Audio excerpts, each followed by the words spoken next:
कृपा म्हणजे देवाची उपस्थिती. पण कृपा देवाची उपस्थिती कशी आहे, कशी असू शकते, हेच आपण आजच्या आपल्या बायबल स्टडीमध्ये पाहणार आहोत.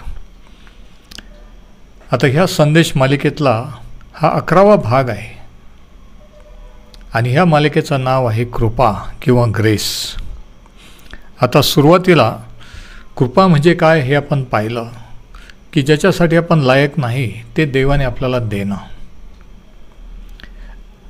आणि गणनाच्या पुस्तकातला जो आशीर्वाद नियमशास्त्रातला त्याच्यापासून आपण सुरुवात करूया की जो आशीर्वाद त्या काळात याजक लोक इस्रायल लोकांना देत असत त्याच्यात त्यांनी काय म्हणत होते. गणनाचं पुस्तक याचा 6वा अध्याय आणि वचन 25 आणि 26 या ठिकाणी असं लिहिलेलं आहे, परमेश्वर आपला मुखप्रकाश तुझ्यावर पाडो व तुझ्यावर कृपा करो. परमेश्वर तुझ्याकडे प्रसन्न मुख करो आणि तुला शांती देव.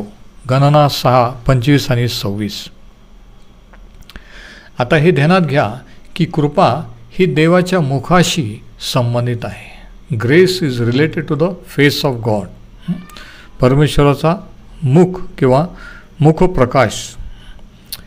म्हणून मी लिहिलेलं आहे की परमेश्वर आपला मुखप्रकाश तुझ्यावर पाडो व तुझ्यावर कृपा करो. म्हणजे ज्यावेळेस परमेश्वर त्याचं मुख आपल्याकडे करतो तेव्हा त्याची कृपा आपल्यावर होत असते. कृपा याचा दुसरा अर्थ आहे देवाची मर्जी. म्हणजे कशा प्रकारे परमेश्वर आपल्याकडे पाहू लागतो, इतर लोकांपेक्षा आपल्याकडे विशिष्ट नजरेने विशिष्ट रीतीने पाहू लागतो, त्याला म्हणतात देवाची कृपा. आणि याचं उदाहरण आपण पाहिलं ते म्हणजे जुन्या काळातलं नोहाचं. शास्त्रात सांगितले की नोहावर परमेश्वराची कृपादृष्टी झाली. आणि ज्यावेळेस परमेश्वराने नोहाकडे पाहिलं, ज्यावेळेस पाहिल्यामुळे त्याच्यावर कृपादृष्टी झाली, त्याचं भवितव्य कायमचं बदललं. देवाने त्याला त्या काळामध्ये कशा रीतीने त्याच्या कुटुंबाचा तो बचाव करू शकेल आणि इतरांचाही त्यासाठी तारू करायला लावलं. म्हणजे ज्यावेळेस देवाची कृपा होते त्यावेळेस आपलं भवितव्य हे कायमचं बदललं जातं. आणि मग पुढं असं लिहिलेलं आहे की आणि तुला शांती देव. म्हणजे कृपेचा अंतिम आशीर्वाद आहे शांती.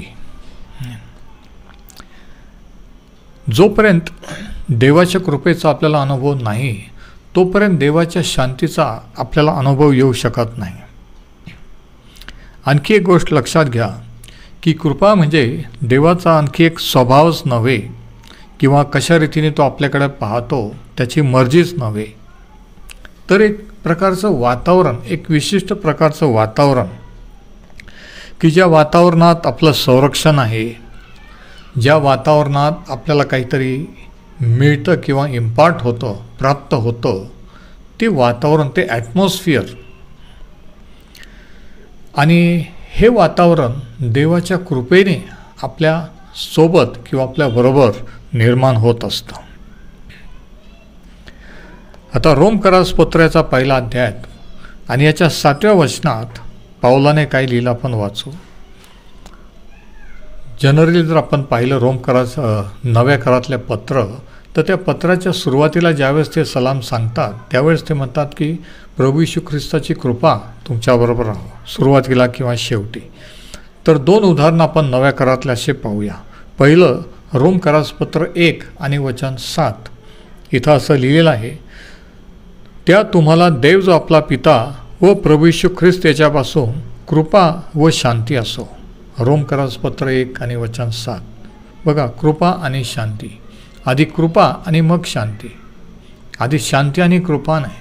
म्हणजे कृपा जर मिळाली तर आपल्याला शांती मिळते. आणि मग दुसरं उदाहरण आहे रोमकरास पत्राचा 16वा अध्याय आणि वचन 20. आणि या दोन्ही गोष्टी पाऊल एकत्र करतो. आणि मग तो काय म्हणतो, कृपा आणि शांती एकत्रित केल्यावर तो असं म्हणतो, शांतीचा देव सैतानाला तुमच्या पायाखाली लवकरच तोडविल. आपल्या प्रभू येशू ख्रिस्ताची कृपा तुमच्यासह असो किंवा तुमच्या बरोबर असो. रोमकरासपत्र 16 आणि वचन 20.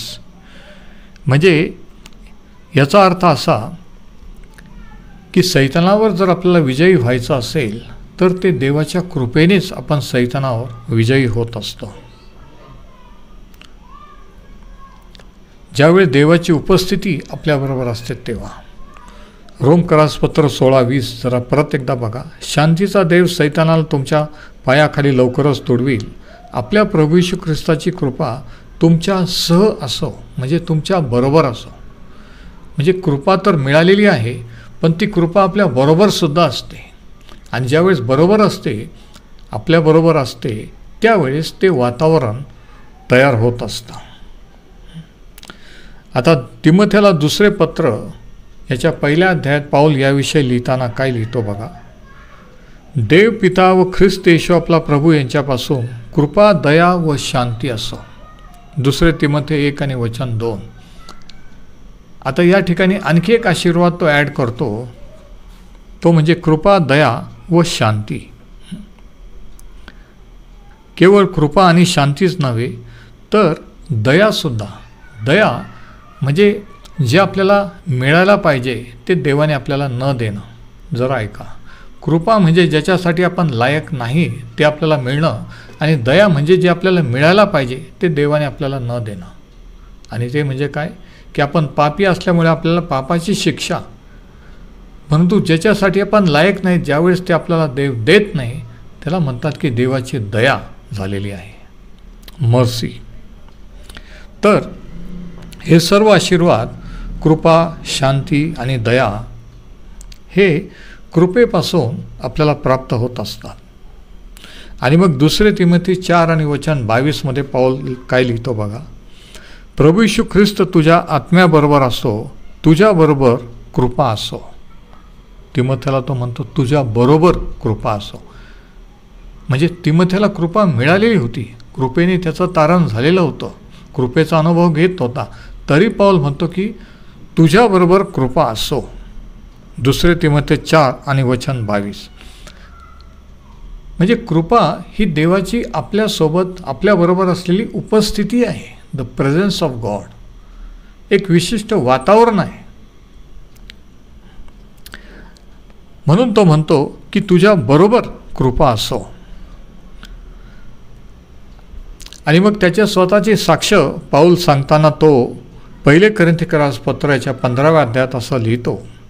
ज्यावेळेस तो त्याच्या सेवेबद्दलची साक्ष कोरिन्थीकरांना देतो, तो म्हणतो की जो काही मी आहे तो देवाच्या कृपेने आहे, आणि माझ्यावर त्याची जी कृपा झाली आहे ती व्यर्थ झाली नाही. परंतु या सर्वापेक्षा मी अतिशय श्रम केले, ते मी केले असे नाही, तर माझ्याबरोबर असणाऱ्या देवाच्या कृपेने केले. तो म्हणतो जे काही श्रम सेवेतले जे काही मी केले, हे मी केले नाही, तर माझ्याबरोबर जी देवाची कृपा आहे त्याच्यामुळे मी ते श्रम करू शकलो. पहिले कोरिन्थ 15 आणि वचन 10. आश्चर्याची गोष्ट ही की ह्या वचनात 3 वेळेस कृपा हा शब्द आपल्याला आढळतो. आणि ह्या वचनामध्ये पाऊलाच्या सेवेचं काय रहस्य होतं, पाऊलाच्या सेवेच्या यशाचं काय रहस्य होतं, आणि ख्रिस्ती सेवेच्या यशाचं काय रहस्य असतं ते तो आपल्याला सांगतो. तो म्हणतो की हे माझ्यामुळे नाही, तर हे देवाच्या कृपेमुळे. मी जे काही करतो किंवा माझ्याद्वारे जे काही झालं ते देवाने त्याच्या कृपेमुळे माझ्याद्वारे केलं. आणि हेच सेवेचं रहस्य असतं की त्याच्या कृपेवर अवलंबून राहणे. तो म्हणतो मी नाही, तर त्याची जी उपस्थिती, त्याची जी कृपा माझ्याबरोबर होती तिच्यामुळे. आता जुन्या काळातले याविषयीचे 2 चित्र मी तुम्हाला देतो. 2 चित्र आपण जरा पाहू कृपेविषयीचे. एक स्तोत्रसंहितामधलं आणि दुसरं नीतिसूत्रेतलं. तर पहिलं उदाहरण आपण स्तोत्रसंहितातून घेऊ. स्तोत्र 5 आणि वचन 12, Psalm 5 and verse 12 या ठिकाणी असं लिहिलेलं आहे.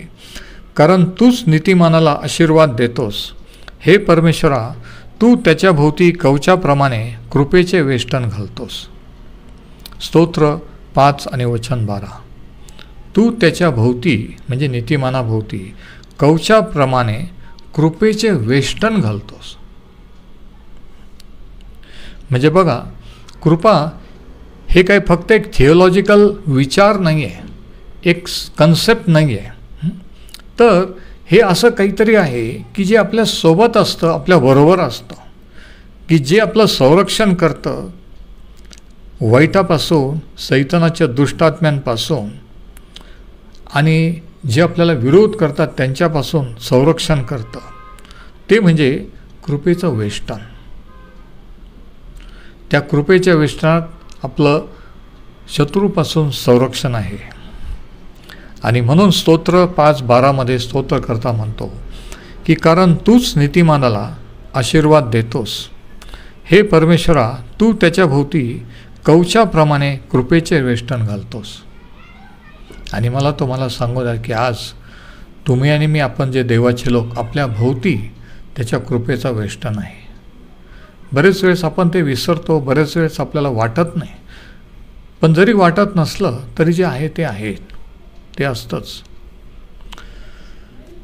म्हणजे देवाची कृपा किंवा देवाची मर्जी जशी काय एक अदृश्य ढालेप्रमाणे आहे, कवचाप्रमाणे आपल्या भोवती संरक्षण करणारे, की जी ढाल, जे कवच कृपेचं आपल्याला सैतानाच्या दुरात्म्यांच्या हल्ल्यांपासून, रोगराईपासून, घातक मरीपासून आणि त्याच्या लोकांपासून, म्हणजे सैतानाच्या लोकांपासून आपलं संरक्षण करतं. आणि म्हणून ज्यावेळेस आपण हा विश्वास ठेवून चालू लागतो त्यावेळेस त्याचा अनुभव आपल्याला येतो. आता दुसरं जे चित्र कृपेचं आहे ते नीतिसूत्राच्या पुस्तकात आपल्याला पाहायला मिळतं. प्रॉव्हर्ब्स 16:15, नीतिसूत्रे 16 आणि वचन 15 या ठिकाणी असं लिहिलेलं आहे, राजाच्या मुखतेजात जीवन आहे, त्याची प्रसन्नता सरत्या पावसाच्या मेघासारखी आहे. आता सीन बघा, नीतिसूत्रे 16 आणि 15. राजाच्या मुखतेजात किंवा मुखप्रकाशात जीवन आहे. आता या ठिकाणी तो राजाबद्दल बोलत आहे. आणि लक्षात घ्या की प्रभू येशू ख्रिस्त केवळ राजाच नव्हे तर राजांचा राजा आहे. आणि या वचनात असं म्हटलं की राजाच्या मुखतेजात जीवन आहे. म्हणजे ज्यावेळेस त्याचा मुखप्रकाश आपल्यावर पडतो, ज्यावेळेस तो आपल्याकडे पाहतो आणि कृपा होते, त्यावेळेस काय होतं, आपल्याला जीवन प्राप्त होते. आणि मग पुढं असं लिहिलेलं आहे की त्याची प्रसन्नता सरत्या पावसाच्या मेघासारखी आहे.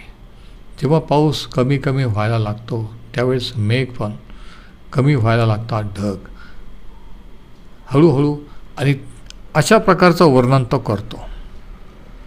तो म्हणतो की त्याची प्रसन्नता ही सरत्या पावसाच्या मेघासारखी आहे, जी हळूवारपणे आपल्यावर पडते. आता पाऊस, आपल्याला माहिती आहे की पाऊस हा देवाचे इस्रायल लोक आणि इस्रायल राष्ट्राच्या दृष्टीने, मध्य पूर्व देशाच्या दृष्टीने अत्यंत महत्त्वाचा आहे. आणि पावसावर पीक येणं आणि सर्व काही अवलंबून आहे. पावसासाठी शेतकरी आणि सर्वांचा ओढा असतो, कारण जर पाऊस पडला नाही तर काय होतं, काय परिणाम होतो हे आपल्या सर्वांना माहीत आहे.